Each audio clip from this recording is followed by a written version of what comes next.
Assalomu alaykum. Hurmatli Greenleaf oilam, men o'zimdagi natijalar bilan sizlar bilan bo'lishmoqchiman. Menda 2023-yilda gepatit B'd aniqlangan. Mana bu B pozitivni viruslar soni 2000 ga yaqin deb aytgan. Mana bu gepatit D'niki.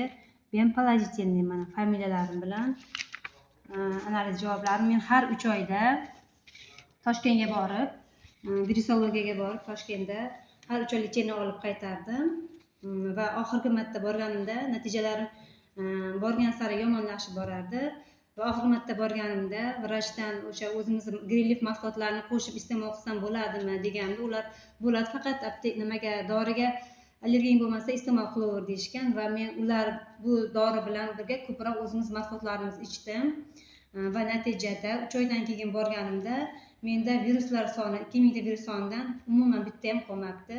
Men o'zimga ishondim va mahsulotlarga ishonaman. 100 ga ishonganim uchun avvalo xudo hamma narsaga. Mana bu krill oilimizdan 3 pachka ichdim. Bu eng zo'r mahsulotimiz, jigarda yog'larni eritadi. Bundan ham ichdim tabletka, kuniga bittadan va eng ham kalsiy bor, viruslar o'ldiradi, ham kalsiy kollagenlari bor tarkibida. Mana shuni ichdim. Hali bu yarim bo'lib tugagani yo'q, o'sha mening natija zo'r. Bu tuya sutidan tayyorlangan kukun bu hisoblanib, ona suti bilan taqqoslangan. Mana men natijalarim.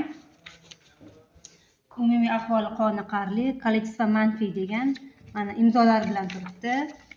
Ko'rsatkichlar bemorda, me'yorda va oxirgi nimasi mana ijobiy chiqqan, otritsательный, manfiy degani va umumiy holatim qoniqarli bo'lib va men shu bugungi kunda sog'lom insonlar qatoridanman. Bundan juda ham xursandman. Greenleafga kirib kelib eng katta topgan boyligim sog'lik bo'ldi. Sizlarga ham tavsiya qilib qolaman. Hech bo'lmagan o'zlaringni sog'liqlaring uchun ham hamkor bo'lishlarini tilab qolaman. Rahmat hammaga.